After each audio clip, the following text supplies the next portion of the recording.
अब बात करते हैं बीज की परिभाषा के बारे में। बीज की मुख्य दो प्रकार की परिभाषाएं अपने दे सकते हैं। कौन कौन सी है? सबसे पहले है बायोलॉजिकल डेफिनेशन। बायोलॉजिकल डेफिनेशन कौन सी होती है? बायोलॉजिकल यानी जो आपके जीव विज्ञान के रूप में, जो बॉटनिकल के रूप में जो बीज हैं वो क्या है? एक पुष्प होता है, उस पुष्प का परिपक्व बीजांड जो होता है, बीजांड होता है, ये बीजांड परिपक्व होकर एक बीज का निर्माण करता है। ठीक है, ये तो हो गई बायोलॉजिकल डेफिनेशन या वैज्ञानिक जो डेफिनेशन है वो। अब अपने बात करते हैं एग्रीकल्चर में, थोड़ी सी इसकी डेफिनेशन जो है, परिभाषा है, वो थोड़ी सी चेंज हो जाती है।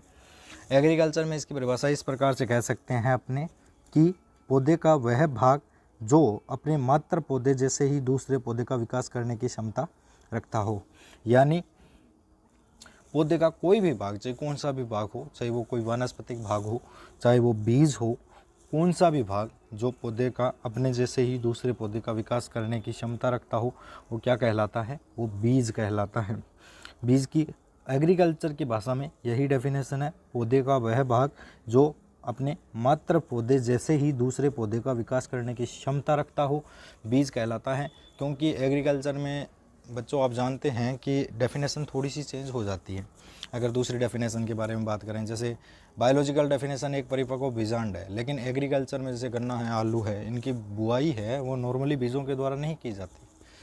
अधिकतर किसान इनकी बुआई पौधे के जो वानस्पतिक भाग है उनके द्वारा ही करते हैं। तो इसलिए एग्रीकल्चर के अंदर उन वानस्पतिक भाग को भी अपने क्या कहेंगे? बीज कहेंगे। इसलिए दूसरी डेफिनेशन जो एग्रीकल्चर डेफिनेशन है वो अपने एग्रीकल्चर के स्टूडेंटों के लिए सबसे अच्छी डेफिनेशन है। नेक्स्ट अपने बात करते हैं बीजों के वर्गीकरण के बारे में। तो बीजों का जो क्लासिफिकेशन है, बीजों का जो वर्गीकरण है वो दो प्रकार से किया जा सकता है। सबसे पहले अंकुरण के आधार पर, यानी अंकुरण के आधार पर बीज जो है वो कितने प्रकार के होते हैं ये अपने बात करेंगे। दूसरा अपने बात करेंगे उत्पादन के आधार पर, बीजों को उत्पादन के आधार पर कितने भागों में बांटा गया है। तो सबसे पहले एक नंबर पर अपने बात करते हैं बीजों के अंकुरण के आधार पर बीजों को कितने भागों में बांटा गया है।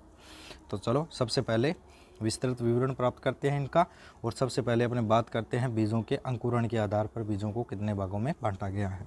तो अंकुरण के आधार पर बीजों को दो भागों में बांटा जा सकता है। सबसे पहला भाग है ऑर्थोडॉक्स बीज। ऑर्थोडॉक्स बीज कौन से होते हैं? ऑर्थोडॉक्स वो बीज होते हैं जिनके अंकुरण पर नमी का कोई प्रभाव नहीं पड़ता।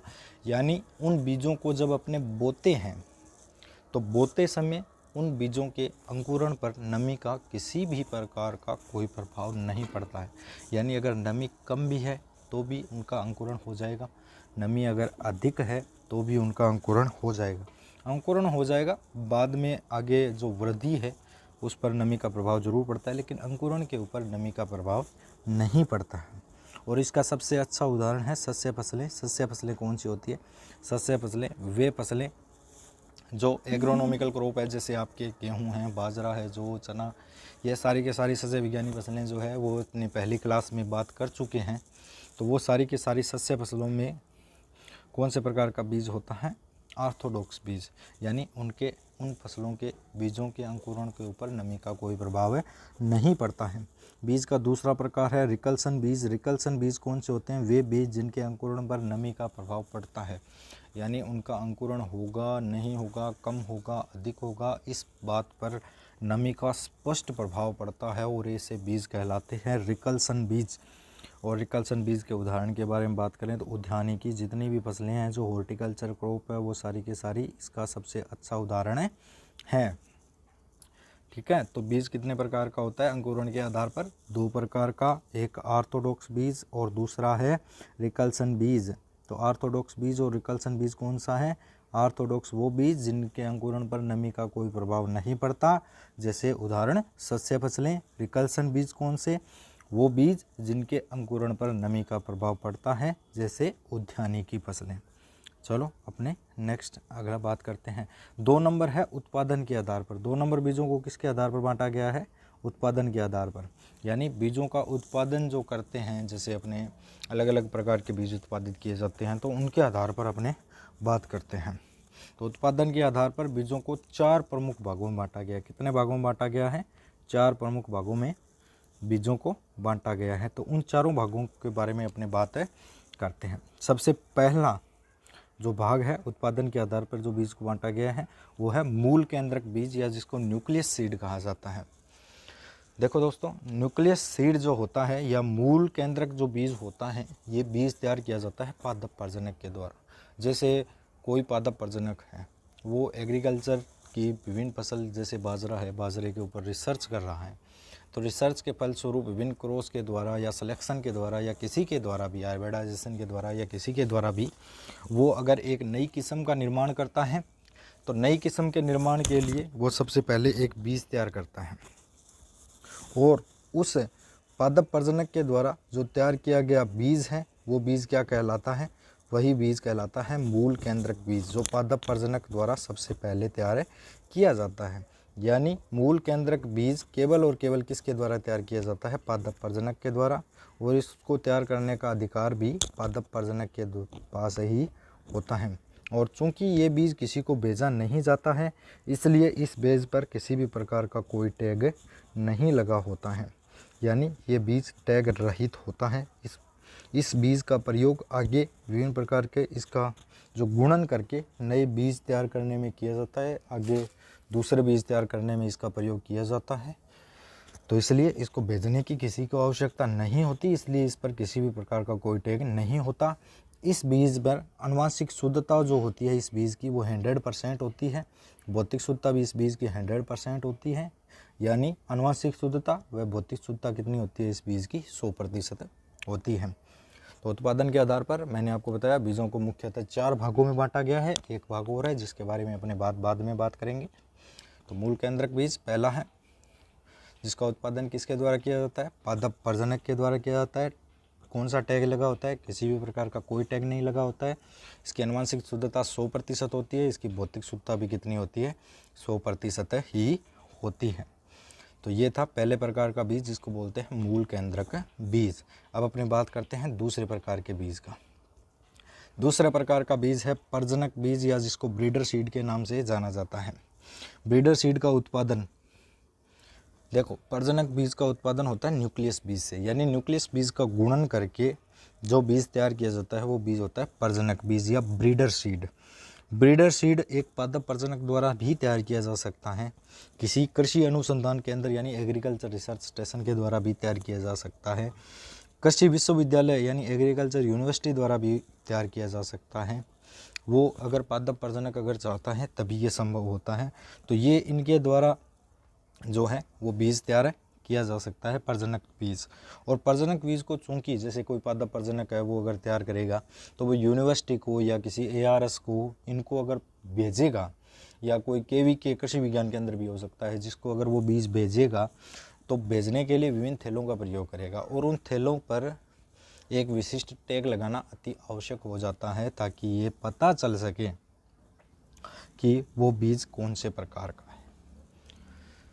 ठीक है, तो पता लगाने के लिए उस जो बीज का थैला है उस थैले के ऊपर एक विशिष्ट टैग लगाया जाता है, यानी प्रजनक बीज पर टैग लगा होता है। और कौन सा टैग लगा होता है? सुनहरे पीले रंग का।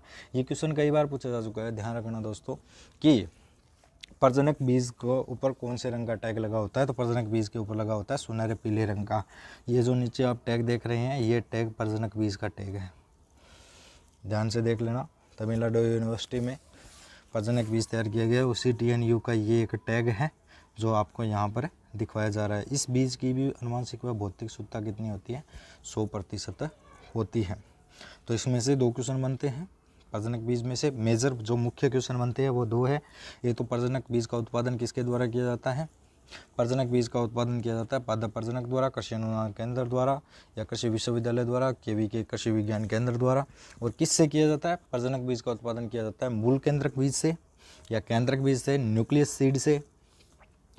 और इस पर कौन से रंग का टैग लगा होता है? पीले रंग का टैग लगा होता है। प्रजनक बीज की आनुवंशिक व भौतिक शुद्धता कितनी होती है? 100% होती है, जो आप ये देख रहे हैं ये एक टैग है। चलो नेक्स्ट बीज के बारे में बात करते हैं। 3 नंबर है आधार बीज। 3 नंबर कौन सा बीज है? आधार बीज, जिसे फाउंडेशन सीड के नाम से भी जाना जाता है। फाउंडेशन सीड का निर्माण है वो प्रजनक बीज द्वारा किया जाता है, प्रजनक बीज द्वारा ही किया जाता है।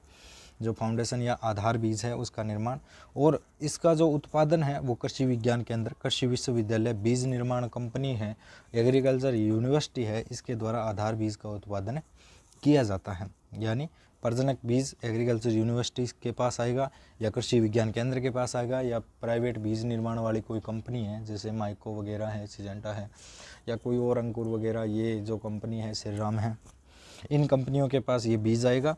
और ये बीज, ये आधार बीज आने के बाद में ये कंपनियां उसका गुणन करती है, गुणन करने के बाद किसानों को देने योग्य बीज तैयार करती है। चूँकि ये कंपनियों के पास आता है यानी कंपनियों को भेजा जाता है, तो इसके थैलों के ऊपर विशिष्ट टैग लगाना अत्यंत आवश्यक हो जाता है। इसलिए इसके थैलों के ऊपर सफ़ेद रंग का टैग लगा होता है। क्वेश्चन यही बनता है, आधार बीज के ऊपर या जो आधार बीज है उसके ऊपर कौन से रंग का टैग लगा रहता है। आधार बीज के थैलों पर कौन से रंग का टैग लगा रहता है? सफ़ेद रंग का। याद रखना, कई बार पूछा जा चुका क्वेश्चन है। और इसका निर्माण किसके द्वारा किया जाता है? कौन से बीज से किया जाता है? प्रजनक बीज द्वारा। इसका निर्माण प्रजनक बीज द्वारा किया जाता है। एक चीज़ और याद रखना जो कई बार इससे पूछा जा चुका है, वो है इसको मात्र बीज भी कहते हैं, क्योंकि जो बीज किसानों को दिया जाता है उस बीज का उत्पादन आधार बीज द्वारा ही किया जाता है, इसलिए इसको मदर सीड या मात्र बीज के नाम से भी जानते हैं। इसमें आनुवंशिक व भौतिक शुद्धता 99.5% होती है। आधार बीज में आनुवंशिक व भौतिक शुद्धता कितनी होती है? 99.5%। आधार बीज के ऊपर जो टैग लगा रहता है, ये टैग आपको दिखाया गया है, यहाँ पर देख लेना एक बार, सफ़ेद रंग का टैग है। और नेक्स्ट अपने बात करते हैं आगे की। अगला बीज है 4 नंबर, प्रमाणित बीज। प्रमाणित बीज का उत्पादन किसान द्वारा, कृषि विज्ञान केंद्र द्वारा, कृषि विश्वविद्यालय द्वारा या बीज उत्पादक कंपनियों द्वारा किया जाता है। एक चीज़ याद रखना, प्रमाणित बीज जो सर्टिफाइड सीड है ये हमेशा ही आधार बीज से तैयार किया जाता है, और इसका निर्माण जो प्रगतिशील किसान हैं वो भी कर सकते हैं, कृषि विज्ञान केंद्र वाले कर सकते हैं, कृषि विश्वविद्यालय द्वारा किया जा सकता है, कोई भी बीज निर्माण करने वाली कंपनी है उसके द्वारा भी किया जा सकता है। प्रमाणित बीज के ऊपर सुनहरे नीले रंग का टैग लगा रहता है, और यह बीज ही वो बीज है जो किसानों को दिया जाता है। यानी इस बीज का निर्माण आधार बीज द्वारा किया जाता है, इसलिए इस बीज को, आधार बीज को मदर सीड के नाम से भी जाना जाता है। और इसकी जो आनुवंशिक व भौतिक शुद्धता है वो कितनी होती है? 100% नहीं होती, सॉरी ये रॉन्ग लिखा गया है। इसकी जो आनुवंशिक व भौतिक शुद्धता होती है वो होती है 99%। कितनी होती है? आनुवंशिक व भौतिक शुद्धता 99% होती है, ये याद रखना। प्रमाणित बीज की आनुवंशिक व भौतिक शुद्धता कितनी होती है? 99% होती है। और इसके ऊपर कौन से रंग का टैग लगा रहता है? सुनहरे नीले रंग का टैग लगा रहता है। ठीक है, तो इसमें से कौन कौन से क्वेश्चन बनते हैं? इसमें से क्वेश्चन बनते हैं, प्रमाणित बीज का उत्पादन किसके द्वारा किया जाता है? किसान द्वारा, केवीके द्वारा, कृषि विश्वविद्यालय द्वारा, बीज उत्पादक कंपनियों द्वारा। और प्रमाणित बीज के ऊपर कौन से रंग का टैग लगा रहता है? सुनहरे नीले रंग का। और कौन सा बीज किसानों को उपलब्ध होता है? तो प्रमाणित बीज किसानों को उपलब्ध होता है। प्रमाणित बीज या सर्टिफाइड सीड का निर्माण किसके द्वारा किया जाता है? आधार बीज द्वारा।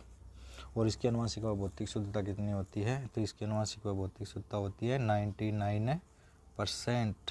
कितनी होती है?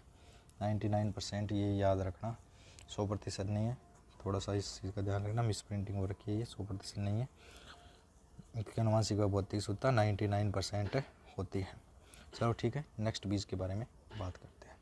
एक बीज और है जो अपने इंडिया में उत्पादित नहीं किया जाता। इस बीज का निर्माण भी आधार बीज से ही किया जाता है। जैसे अपने भारत में किसानों को देने के लिए जिस बीज का निर्माण करते हैं वो होता है सर्टिफाइड सीड, या जिसको अपने बोलते हैं प्रमाणित बीज। लेकिन एक प्रकार का बीज है जिसको रजिस्टर्ड सीड या पंजीकृत बीज के नाम से भी जाना जाता है।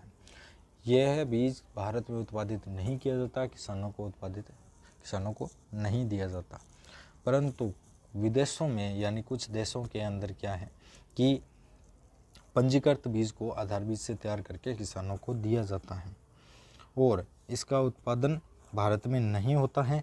और इसका ऊपर कौन से रंग का टैग लगा रहता है, संतरी या बैंगनी रंग का टैग लगा रहता है।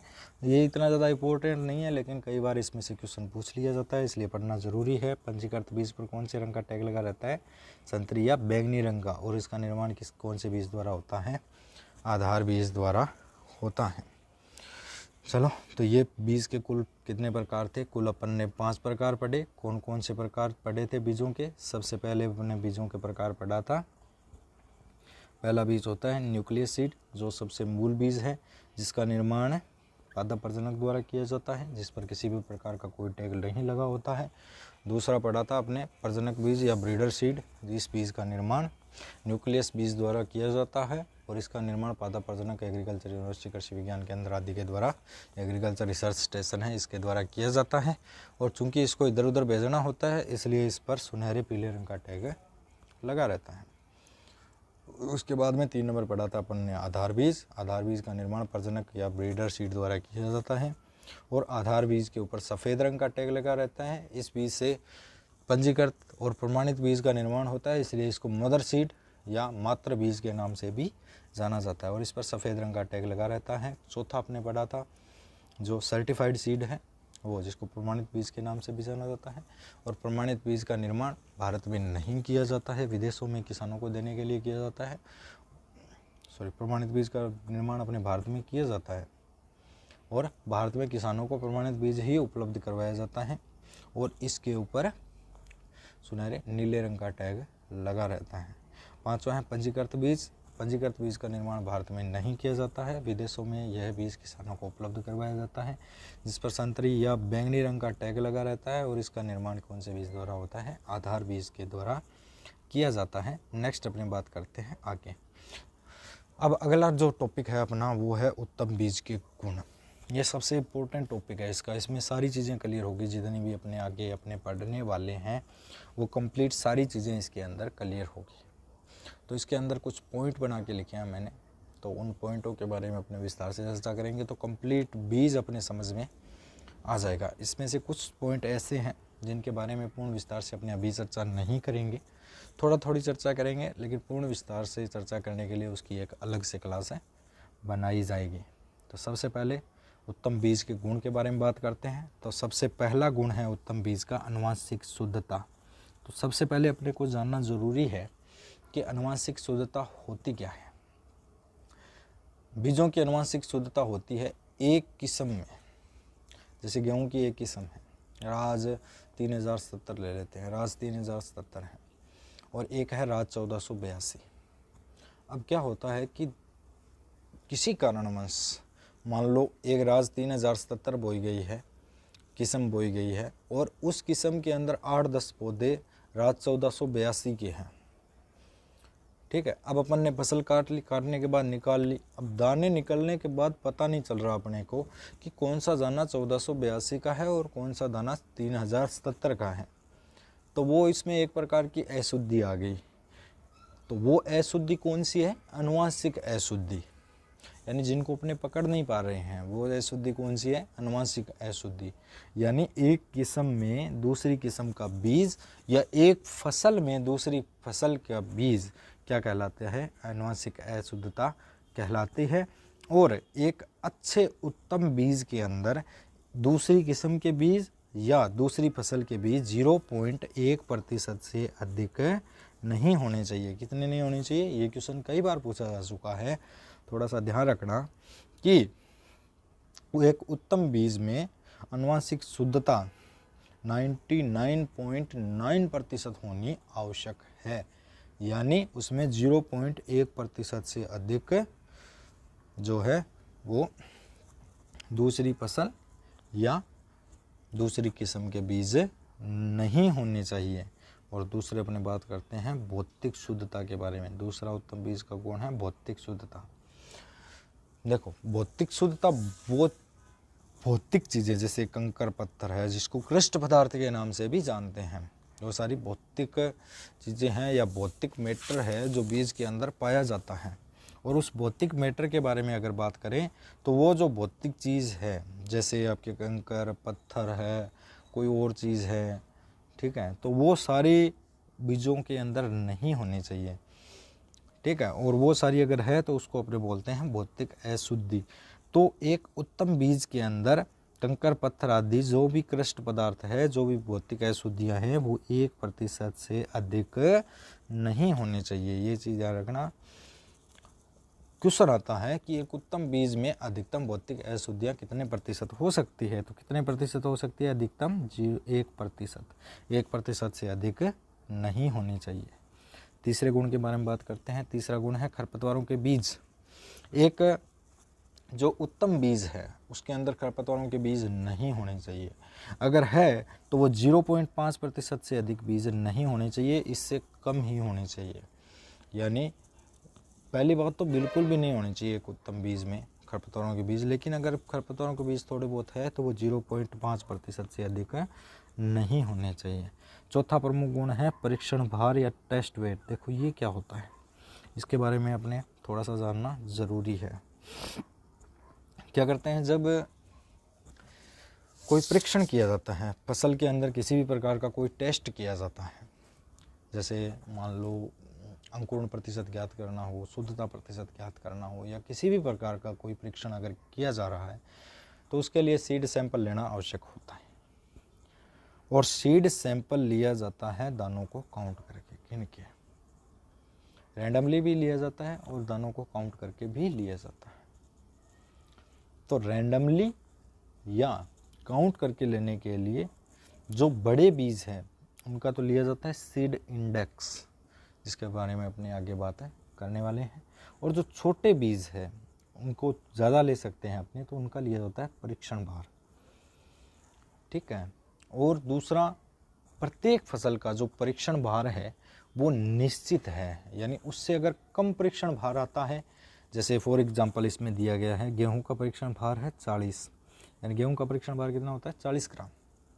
जैसे अपने कोई गेहूं का बीज पड़ा है घर पे, उसको अपन ने लिया, देखा, उसके 1000 दानों का वजन किया, अगर 1000 दानों का वजन 25 ग्राम आ रहा है, मतलब 40 ग्राम से कितना? 15 ग्राम कम है, यानी वो दाने क्या है? थोड़े कमज़ोर है, तो उसका हम बीज के लिए उपयोग में नहीं ले सकते हैं। अगर गेहूं के दानों को बीज के उपयोग में लेना है तो उसका परीक्षण भार 40 ग्राम के आसपास होना आवश्यक है। और परीक्षण भार क्या होता है? 1000 बीजों के भार को ही अपने क्या कहते हैं? परीक्षण भार कहते हैं, क्योंकि 1000 बीजों के भार को क्या कहते हैं? परीक्षण भार कहते हैं। और इंग्लिश में इसको कहा जाता है टेस्ट वेट, जो कई बार पूछा जा सकता है। डायरेक्टली इसमें डायरेक्टली क्वेश्चन आता है, कुछ फसलों के टेस्ट वेट हैं वो पूछे जाते हैं। और टेस्ट वेट हमेशा ही उन फसलों के लिए जाते हैं जिनके बीज छोटे हो, और टेस्ट वेट हमेशा ही ग्राम में आता है, किलो में कभी नहीं आता। तो इसलिए जो छोटे बीज हैं उनका हमेशा ही क्या लिया जाता है? टेस्ट वेट लिया जाता है, परीक्षण भार लिया जाता है। और 1000 बीजों के भार को ही अपने क्या कहते हैं? परीक्षण भार कहते हैं। पांचवा टॉपिक है बीज सूचकांक या सीड इंडेक्स। मैंने आपको पहले ही बताया था कि जिन फसलों के जो बीज है वो बड़े आकार के होते हैं, उनमें हमेशा टेस्ट वेट की जगह या टेस्ट बार की जगह क्या लिया जाता है? बीज सूचकांक या सीड इंडेक्स से लिया जाता है। जैसे चना है, मक्का है, ये बड़े आकार के बीज है, तो इन बड़े आकार के बीजों का क्या लिया जाता है? अपने सीड इंडेक्स या बीज सूचकांक लिया जाता है। तो 100 बीजों के भार को अपने क्या कहते हैं? सीड इंडेक्स से कहते हैं। ये चीज़ याद रखना, 100 बीजों के भार को क्या कहते हैं? सीड इंडेक्स से कहा जाता है। ठीक है, तो कई बार क्वेश्चन पूछ लिया जाता है कि सीड इंडेक्स किसको कहते हैं, तो 100 बीजों के भार को क्या कहते हैं? सीड इंडेक्स से कहते हैं। अगला पॉइंट है अपना वास्तविक उपयोगिता मान, 6 नंबर, या रियल वैल्यू के नाम से भी इसको जाना जाता है। वास्तविक उपयोगिता मान होता क्या है? सबसे पहले ये जानना ज़रूरी है। एक छोटा सा उदाहरण देखते हैं इसके लिए। उदाहरण के बारे में बात करें तो अपने घर में मान लो कोई पुराना गेहूं का बीज पड़ा है और अपने चाहते हैं कि उस बीज की अपने बुआई करें, लेकिन अपने को कैसे पता चले कि वो बीज अच्छा है या नहीं है? तो पता लगाना भी ज़रूरी है। तो उसका पता लगाने के लिए उस बीज का वास्तविक उपयोगिता मान ज्ञात करते हैं। वास्तविक उपयोगिता मान ज्ञात करने के लिए क्या करते हैं? वास्तविक उपयोगिता मान ज्ञात करने के लिए सबसे पहले अंकुरण प्रतिशत ज्ञात करते हैं। अंकुरण प्रतिशत ज्ञात करने के लिए उसके 100 बीज लेते हैं, रैंडमली उठा के लेते हैं, ऐसे नहीं अच्छे अच्छे बीजों को चुनकर ले लेंगे, नहीं, अच्छे बुरे मिक्स करके सारे बीजों को एक साथ लेते हैं। 100 बीज ले लिए, 1000 ले लिए, या कितने भी ले लिए, तो 100 बीज में से मान लो 80 बीज अंकुरित हो गए। 100 बीजों को बो के देखा तो 80 बीज अंकुरित हुए, मतलब जर्मिनेशन प्रतिशत या अंकुरण प्रतिशत कितना हो गया, 80। और जो प्योरिटी प्रतिशत है, प्योरिटी यानी शुद्धता प्रतिशत, जब अपन ने 100 बीज लिए तो उसमें से मान लो 80 बीज ही जो है वो सही निकले, बाकी 20 बीज कोई खरपतवारों का निकल गया, कोई किसी का निकल गया। और अगर उसका प्रतिशत निकालें तब पता चले कि मान लो 80% ही क्या थे, उसमें सही बीज थे, यानी शुद्धता प्रतिशत भी उसका कितना था, 80 ही था। और जो जर्मिनेशन प्रतिशत है वो भी कितना था, 80 ही था। तो इसके बारे में अगर बात करें तो रियल वैल्यू कितनी आ जाएगी, इन दोनों को इस सूत्र के हिसाब से करें 64%। यानी अगर 64% रियल वैल्यू आ रही है या वास्तविक उपयोगिता मान आ रहा है 64 आ रहा है, तो इसमें एक चीज़ छोटी सी सोचने वाली है कि जो वास्तविक उपयोगिता मान है वो 75 या उससे ऊपर होना चाहिए, या तो 75 होना चाहिए या 75 से ऊपर होना चाहिए। यानी बीज कितना सही है ये पता लगाने के लिए उस बीज का वास्तविक उपयोगिता मान या रियल वैल्यू ज्ञात करते हैं। और रियल वैल्यू अगर आपने ये उदाहरण देखा, इस उदाहरण के हिसाब से देखें तो किसी बीज का जर्मिनेशन प्रतिशत 80%, प्योरिटी या शुद्धता प्रतिशत 80% हो तो 64 आपके इसका वास्तविक उपयोगिता मान आ रहा है। और वास्तविक उपयोगिता मान अगर 64 आ रहा है तो इसका मतलब है कि ये बीज काम का नहीं है, क्योंकि इसका वास्तविक उपयोगिता मान या तो 75 आना चाहिए था या 75 से ऊपर आना चाहिए था, लेकिन आ कितना रहा है, केवल 64 आ रहा है, इसलिए ये बीज उपयोग में नहीं ले सकते। तो ये होता है वास्तविक उपयोगिता मान।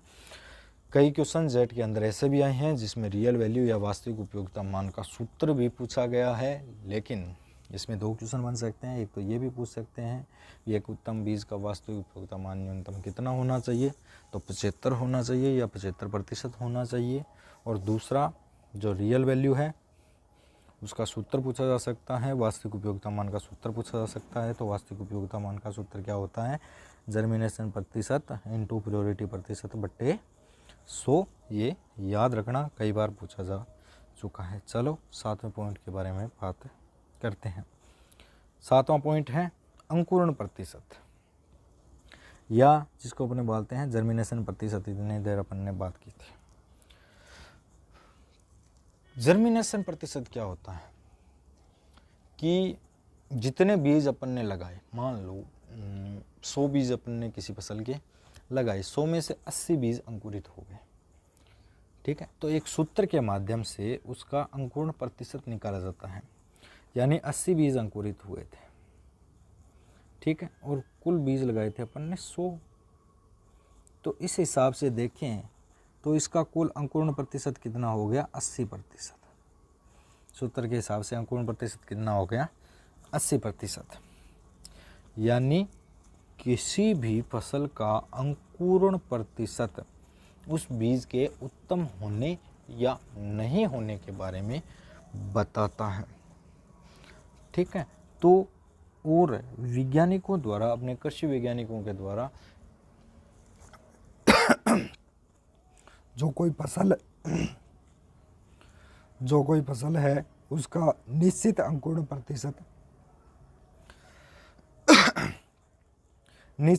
प्रतिशत डिसाइड किया गया है, और उसी के आधार पर ही अंकुरण प्रतिशत अपने मापा जाता है। जैसे फॉर एग्जांपल अपने मान लेते हैं कि जैसे मक्का है, मक्के का अंकुरण प्रतिशत होता है 90%। यानी मक्के के अगर आप 100 बीजों को लगाओगे तो 100 में से 90 बीज अंकुरित होने ज़रूरी है। इससे कम अगर बीज अंकुरित हो रहे हैं तो वो बीज काम का नहीं है, वो बीज काम का नहीं है। यानी एक उत्तम बीज का उचित अंकुरण होना आवश्यक है। और इसमें कई बार यही क्वेश्चन पूछे जाते हैं कि अंकुरण प्रतिशत कौन सी फसल का कितना है। जैसे फॉर एग्जांपल पूछ ले, बाजरे का अंकुरण प्रतिशत कितना होता है, तो 75%। मूंगफली का अंकुरण प्रतिशत कितना होता है, 70%। इसमें 2 क्वेश्चन हैं जो सबसे ज़्यादा बार पूछे जा सकते हैं। सर्वाधिक अंकुरण प्रतिशत कौन सी फसल का होता है, तो मक्के का। सबसे कम अंकुरण प्रतिशत किसका होता है, तो कपास का कितना, 65%। और मक्के के बारे में बात करें तो मक्के का अंकुरण प्रतिशत कितना होता है, 90%। सूत्र भी इसका पूछ सकते हैं, आज तक आगे तो नहीं आया पूछा हुआ, लेकिन पूछा जा सकता है, कोई नई बात नहीं है। और अंकुरण प्रतिशत भी पूछा सकता है। मक्के का अंकुरण प्रतिशत होता है 90%, जो सर्वाधिक है। गेहूँ, चना, जौ का 85%, धान, ज्वार, बरसीम और रिजके का 80%, बाजरा, मूंग, मोट, उड़द का 75%, मूंगफली, सोयाबीन, ग्वार का 70% और कपास का 65% होता है, जो सबसे कम में होता है। ये क्लियर करना ज़रूरी है। 8 नंबर पॉइंट है बीजों में नमी की मात्रा। ये भी ज़रूरी है, क्योंकि बीजों में अगर नमी की मात्रा उचित होगी तो उस बीजों का अंकुरण अच्छा होगा, और उन बीजों का अंकुरण अच्छा होगा तो फसल अच्छी होगी, यानी बीज उत्तम होगा। और वो नमी डिसाइड की जाती है भंडारण के समय, क्योंकि भंडारण के समय अगर उचित नमी रही तो उस बीज में किसी भी प्रकार की कोई फफूंद वगैरह नहीं लगेगी, उसका भ्रूण नष्ट नहीं होगा और वो बीज हमेशा ही अच्छा होगा। और जो नमी की मात्रा है वो उचित डिसाइड की गई है कि किसी भी फसल में जब अपने भंडारित करते हैं तो उसमें नमी की मात्रा कितनी प्रतिशत होनी चाहिए। तो जो अनाज वाली फसलें हैं उनके अंदर भंडारण करते समय नमी की मात्रा होनी चाहिए 10 से 12%, और जो दलहनी फसलें हैं उनमें नमी की मात्रा 8 से 10% होनी चाहिए भंडारण के समय, और जो तिलहनी फसल है उसके अंदर 6 से 8% नमी की मात्रा होनी चाहिए। ठीक है, तो अपने नेक्स्ट बात करते हैं अगले पॉइंट के बारे में। ये याद रखना, कई बार पूछा जा चुका है ये क्वेश्चन। नेक्स्ट अपने बात करते हैं 9 नंबर, बीज की जीवन क्षमता। देखो, किसी बीज का अंकुरण इस बात पर निर्भर करता है कि वो बीज जीवित है या नहीं है, यानी उस बीज का जो भ्रूण है वो जीवित है या नहीं है। यानी एक उत्तम बीज के लिए उसके भ्रूण का जीवित होना अत्यंत आवश्यक है। अगर उसका भ्रूण जीवित है तभी उसका अंकुरण हो पाएगा। और चूंकि अपने अंदर से सीधे तो देख नहीं सकते भी इसका भ्रूण जीवित है या नहीं है, इसके लिए एक टेस्ट किया जाता है। इसके लिए कई टेस्ट हैं जो किए जाते हैं, जिनमें कुछ रसायनों का प्रयोग भी किया जाता है। तो उनमें से कौन कौन से मुख्य टेस्ट हैं जिनके बारे में अपने बात करेंगे। सबसे पहला टेस्ट है जो जीवन क्षमता भ्रूण जीवित है या नहीं है इस चीज़ का पता लगाने के लिए जो सबसे पहला टेस्ट किया जाता है वो किया जाता है टेट्राजोलियम टेस्ट, जिसको टी टेस्ट के नाम से भी जाना जाता है।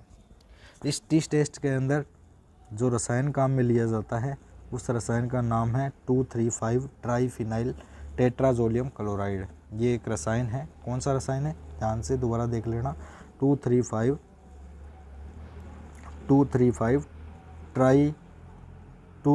Tetrazolium chloride.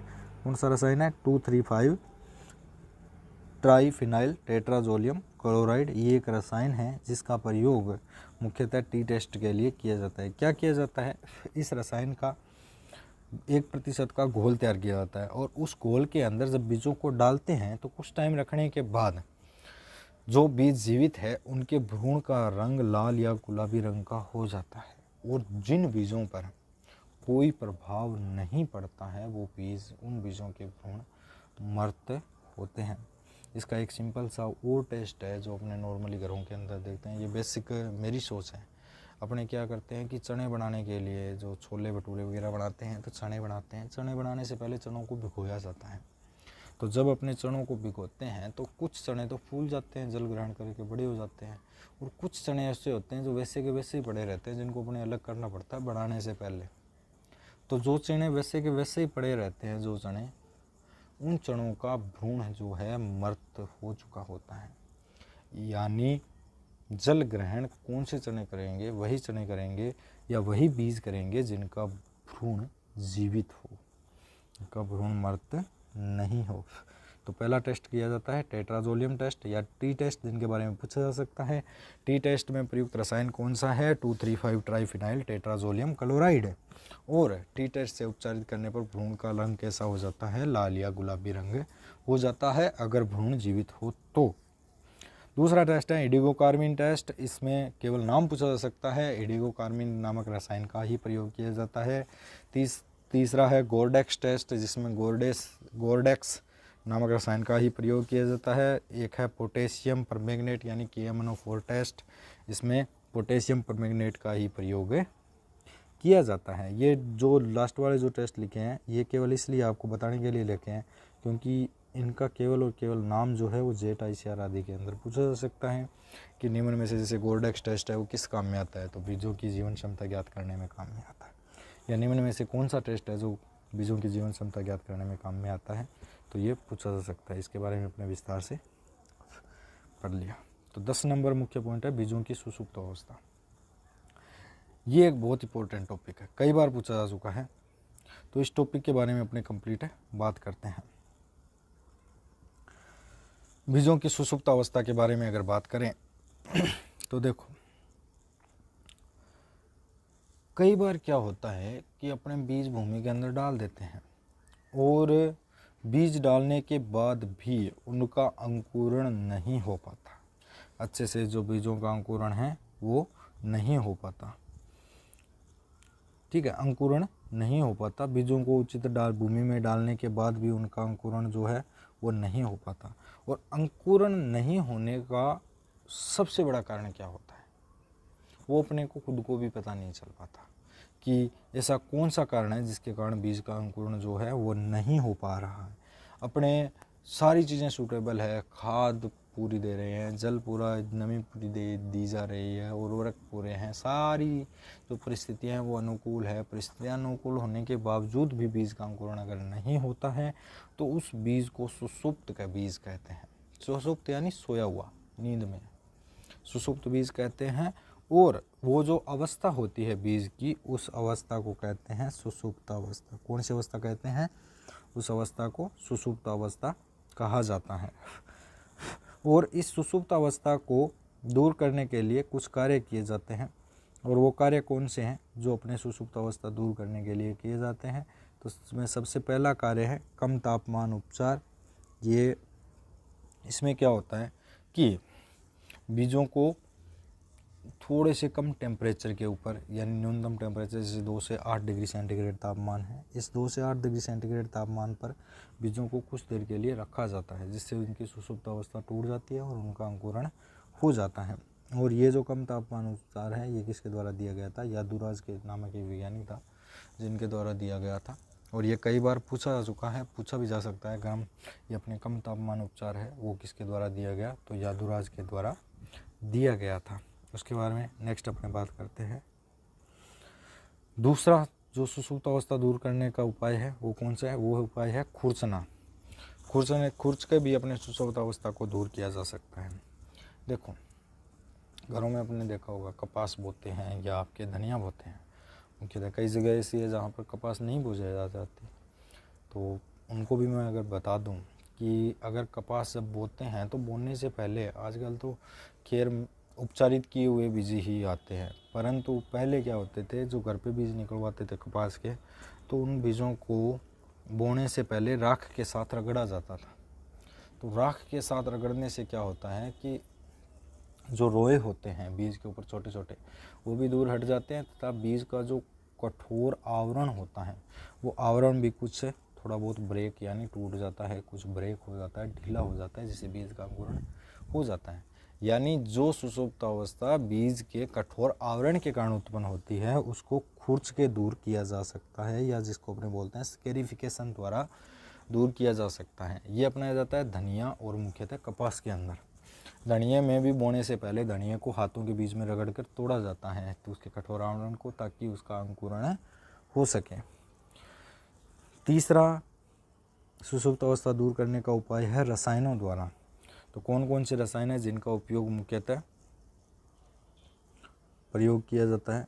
जिन रसायनों का प्रयोग मुख्यतः किया जाता है सुसुप्त अवस्था दूर करने में सबसे पहला रसायन है पोटेशियम नाइट्रेट, जिसको KNO3 के नाम से भी जाना जाता है। किस नाम से जाना जाता है? KNO3 या पोटेशियम नाइट्रेट। ये KMNO4 जो लिखा हुआ है ये गलत है, थोड़ा सा पीछे बड़ा आ गया। पोटेशियम नाइट्रेट या KNO3 के नाम से भी जाना जाता है। इसका 1% घोल बीजों की सुसुप्त अवस्था दूर करने में काम में आता है। ये 2 हार्मोन हैं, एक साइटोकाइनिन, एक जिब्रेलिक अम्ल, जिसका उपयोग बीजों की सुसुप्त अवस्था दूर करने में किया जाता है। और एक है, चौथा है थायोयूरिया। थायोयूरिया एक रसायन है जिसका उपयोग मुख्यतः आलू के अंदर, इसका 1% जो घोल है वो आलू में सुसुप्त अवस्था दूर करने में काम में आता है।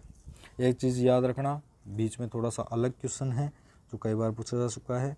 जई में तीनों प्रकार की सुसुप्त अवस्था पाई जाती है। सुसुप्त अवस्था का एक कंप्लीट वीडियो अपने किसी और क्लास के अंदर बनाएंगे, काफ़ी बड़ा टॉपिक है जिसके बारे में अपने विस्तार से चर्चा करेंगे। यहाँ पर केवल और केवल संक्षिप्त के अंदर बताना पड़ रहा है, तो संक्षिप्त के अंदर बता रहे हैं। तो एक चीज़ और याद रखना, जई में 3 प्रकार की सुसुप्त अवस्थाएँ होती है, वो तीनों प्रकार की सुसुप्त अवस्थाएँ जई के अंदर पाई जाती है। और आलू के अंदर सुसुप्त अवस्था दूर करने के लिए कौन से रसायन का प्रयोग किया जाता है? तो आलू के अंदर सुसुप्त अवस्था दूर करने के लिए थायोयूरिया का प्रयोग किया जाता है। कई बार पूछा जा चुका क्वेश्चन है। और एक चीज़ छोटी सी और याद रखना कि सर्वाधिक, अगर रसायन का पूछ ले कि सर्वाधिक सुसुप्त अवस्था दूर करने में कौन से रसायन का उपयोग किया जाता है, तो सर्वाधिक उपयोग किया जाता है पोटेशियम नाइट्रेट का। कौन से रसायन का उपयोग किया जाता है? पोटेशियम नाइट्रेट का। और कौन से हार्मोन का उपयोग सर्वाधिक बीजों की सुसुप्त अवस्था दूर करने में किया जाता है? तो सर्वाधिक जो साइटोकाइनिन है, इस हार्मोन का प्रयोग बीजों की सुसुप्त अवस्था दूर करने में किया जाता है। तो रसायन कौन सा है जिसका उपयोग सर्वाधिक बीजों की सुसुप्त अवस्था दूर करने में किया जाता है? पोटेशियम नाइट्रेट या KNO3।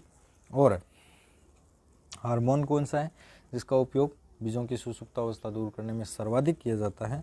तो वो है साइटोकाइनिन। और एक चीज़ और याद रखना, आलू में सुसुप्त अवस्था किससे दूर की जाती है? थायोयूरिया से। और जई के अंदर, सॉरी जई नहीं है, जंगली जई है। एक चीज़ इसमें थोड़ा सा देख लेना, कौन सी है? जंगली जई। जंगली जई में तीनों प्रकार की सुसुप्त अवस्थाएं पाई जाती हैं, सीधी जई नहीं है।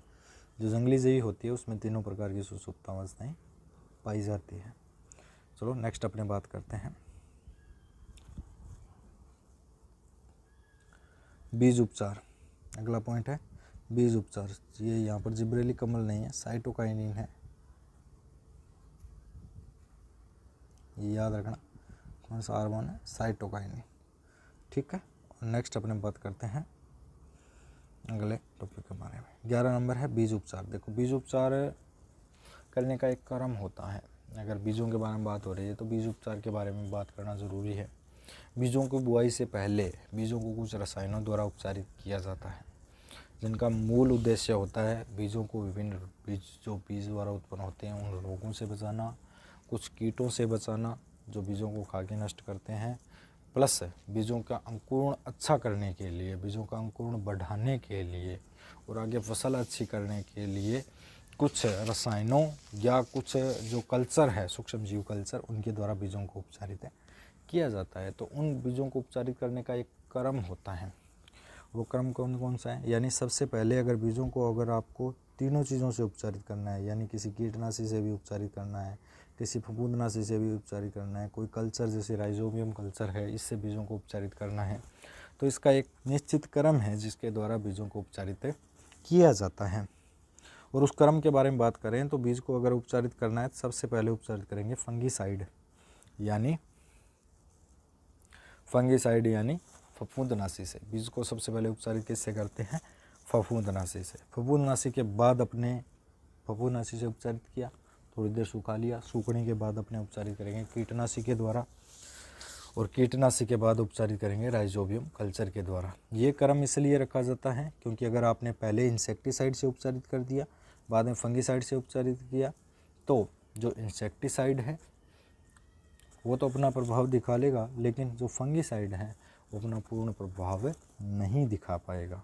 और अगर आपने राइजोबियम कल्चर से पहले कर दिया तो राइजोबियम कल्चर एक जीवाणु है जो फंगीसाइड या इंसेक्टिसाइड के प्रभाव से नष्ट हो जाएगा। इसलिए यही क्रम अपनाया जाता है जिसको शॉर्ट में क्या बोलते हैं, FIR के नाम से भी जाना जाता है। ये याद रखना, यानी बीजों को उपचारित करने का क्रम कौन सा है, FIR। कई बार पूछा जा चुका क्वेश्चन है, बीजों को उपचारित करने का क्रम कौन सा है, FIR। F यानी फंगिसाइड, I यानी इंसेक्टिसाइड, R यानी राइजोबियम कल्चर।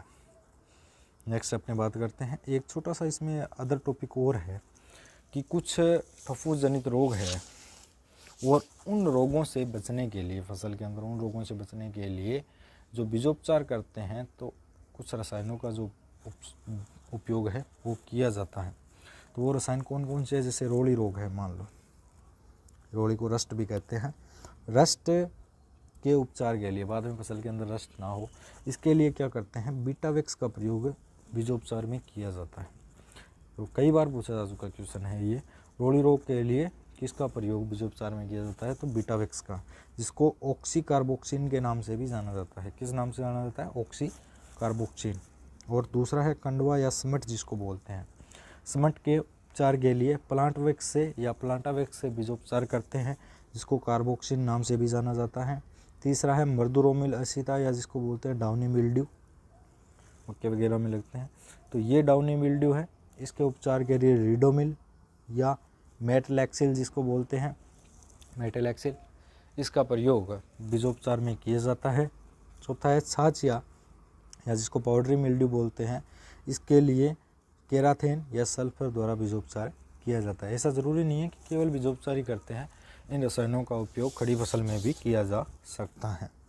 तो ये याद रखना, कई बार पूछा जा चुका क्वेश्चन है, काफ़ी ज़्यादा इंपॉर्टेंट है, इसलिए मैंने ये इसके अंदर डाला है। थोड़ा सा इसके बारे में सोचना और ध्यान रखना और ढंग से इसको तैयार करना। चलो नेक्स्ट बात करते हैं, आगे है आधार दूरी या पृथक्करण दूरी। ये क्या होती है, देखो इसके बारे में अपने पूर्ण विस्तार से बात करते हैं। जैसे मान लो जब नई किस्में तैयार की जाती है तो भौतिक अशुद्धियों व जो अनुवांशिक अशुद्धियाँ हैं उनसे बचने के लिए क्या किया जाता है कि जो उस फसल है, जिस फसल के बारे में अपने जिस फसल का बीज तैयार कर रहे हैं, उस फसल के दो खेतों के मध्य निश्चित दूरी रखनी होती है, और वही दूरी क्या कहलाती है, आधार दूरी या पृथक्करण दूरी कहलाती है। जैसे फॉर एग्जांपल मान लेते हैं अपने, ये किस्म है जिसका नाम है ए, इसका खेत है, मान लो बाजरा है, बाजरे के बारे में बात कर रहे हैं, बाजरे की नई किस्म तैयार करनी है, परंतु अपने क्या कर रहे हैं कि दो किस्मों का आपस में संकरण करवा रहे हैं। तो जहाँ पर ट्रायल हो रहा होता है वहाँ पर ज़रूरी नहीं है कि केवल दो ही किस्में हो, और भी किस्में हो सकती है। मान लो दूसरी किस्म है बी, ये बाजरे की है, और एक नई किस्म है सी। अपने क्या चाहते हैं कि अपने बी के पराग कणों द्वारा ए में परागण करवा के और नई किस्म तैयार करें। तो अपने चाहते तो ये है कि बी के परागकण कहाँ तक जाए, ए तक जाए, परंतु किसी कारणवश मान लो हवा चलने के कारण या किसी और कारण से सी के परागकण कहाँ चले गए, ए तक चले गए। अब अपने को इस चीज़ का पता नहीं चला, परंतु अशुद्धि मिक्स हो गई, और इसी अशुद्धि से बचने के लिए, या इसको बोलते हैं पर परागण, तो पर परागण से बचने के लिए ही दो खेतों के मध्य एक ही किस्म के या एक ही फसल के दो किस्में, दो अलग अलग किस्मों के मध्य जो दूरी रखी जाती है उसी दूरी को अपने क्या कहते हैं, आधार दूरी कहते हैं। देखो एक चीज़ और ध्यान रखना, कई बार पूछा जा चुका क्वेश्चन है, आधार दूरी किसके बीच में रखते हैं, तो आधार दूरी दो फसलों के बीच में नहीं रखते, आधार दूरी रखी जाती है एक ही फसल के दो किस्मों के खेतों के मध्य, एक ही फसल के दो किस्मों के खेतों के मध्य। और आधार दूरी रखने का जो उद्देश्य होता है वो एक तो होता है कि फसल को पर परागण से बचाया जाए। किससे बचाया जाए, पर परागण से, फसल को पर परागण से बचाया जाए। और दूसरा उद्देश्य होता है कि खरपतवारों के प्रसारण से भी फसल को बचाया जाए। मेन उद्देश्य क्या क्या होता है, एक तो पर परागण से फसल को बचाना, और दूसरा होता है खरपतवारों से, जो खरपतवार एक खेत से दूसरे खेत में फैलते हैं, उनसे फसल को बचाना। ये दो मेन उद्देश्य होते हैं आधार दूरी या पृथक्करण दूरी रखने की। एक चीज़ और याद रखना, चूँकि परपरागित फसलों में अशुद्धता, आनुवंशिक अशुद्धता होने के चांस ज़्यादा रहते हैं, इसलिए परपरागित जो फसलें होती हैं जैसे बाजरा है, इनके अंदर जो आधार दूरी है वो हमेशा ही अधिक रखी जाती है, और जो स्वपरागित फसलें हैं उनमें आधार दूरी हमेशा ही कम रखी जाती है। एक चीज़ और याद रखना छोटी सी, जो आधार बीज उत्पादन करते हैं जब अपने, तब आधार दूरी है वो अधिक रखी जाती है, और जब प्रमाणित बीज उत्पन्न करते हैं तो आधार दूरी कम रखी जाती है। कई फसलों को छोड़कर, कई फसलों में ये चीज़ अपवाद है जिनमें आधार बीज उत्पादन के समय या प्रमाणित बीज उत्पादन के समय जो दूरी है वो समान रखी जाती है। तो कुछ फसलों के अंदर जो आधार दूरी है वो ये है, जैसे गेहूँ, जो चावल, जई, सोयाबीन, मूंगफली के अंदर 3 मीटर और प्रमाणित के अंदर भी 3 मीटर। क्यों? क्योंकि ये सारी की सारी फसलें ही स्वपरागित है, इसलिए इनमें आधार दूरी और प्रमाणित दूरी में से क्या रखी गई है? कम रखी गई है। जवार व मक्का, इनके अंदर 400 मीटर, 200 मीटर प्रमाणित बीज के अंदर। बाजरा 1000, 200, शंकर मक्का 600, 300, कपास 50-30, कपास में काफ़ी हद तक स्वपरागण होता है, इसलिए इसमें आधार दूरी कम रखी जाती है। प्याज के अंदर 1000, ये देखो ये इसका अपवाद है, जिनमें आधार बीज के अंदर दूरी अधिक रखी जाती है, प्रमाणित बीज उत्पादन में दूरी कम रखी जाती है। प्याज के अंदर देखो सेम ही रखी गई है। कुकुरबिट्स 1000, 500, चना 10, 5, सरसों 400, 200। चना स्वपरागित है, इसलिए इसमें 10 और 5 मीटर ही रखी गई है। यानी आधार दूरी हमेशा ही स्वपरागित फसलों के अंदर कम रखी जाती है और परपरागित फसलों में अधिक रखी जाती है। उसके बाद में अपने नेक्स्ट बात करते हैं। एक चीज़ और है, अभी इसी के साथ जो उत्तम बीज के गुण हैं वो तो पूरे हुए। अब अपने बात करते हैं कुछ महत्वपूर्ण बिंदुओं के बारे में जो अक्सर बीज से संबंधित है और कई बार क्वेश्चन पूछ लिए जाते हैं। तो उन बीजों में सबसे पहला पॉइंट है राष्ट्रीय बीज निगम। राष्ट्रीय बीज निगम या नेशनल सीड कॉरपोरेशन की स्थापना कब हुई थी? ये क्वेश्चन कई बार पूछा जा चुका है। तो नेशनल सीड कॉरपोरेशन की स्थापना हुई थी सन 1963 में। याद रखना, राष्ट्रीय बीज निगम की स्थापना कब हुई थी? सन 1963 में। दूसरा पॉइंट है राजस्थान राज्य बीज निगम यानी राजस्थान स्टेट सीड कॉरपोरेशन की स्थापना कब हुई थी? तो राजस्थान स्टेट सीड कॉरपोरेशन की स्थापना हुई थी 1978 में। कब हुई थी? राजस्थान राज्य सीड निगम या राजस्थान राज्य बीज निगम की स्थापना 1978 में हुई थी। कई बार क्वेश्चन पूछा जा चुका है, ध्यान रखना। तीसरा है राष्ट्रीय बीज अधिनियम या बीज अधिनियम, सीधा ही आता है, राष्ट्रीय नहीं लिखा होता। इसका निर्माण कब हुआ था? तो इसका निर्माण हुआ था 1966 में, परंतु ये लागू कब हुआ था? ये लागू हुआ था 2 अक्टूबर 1969 को। याद रखना, राष्ट्रीय बीज अधिनियम 1966 को बना था और लागू कब हुआ था? 1969 को लागू हुआ था।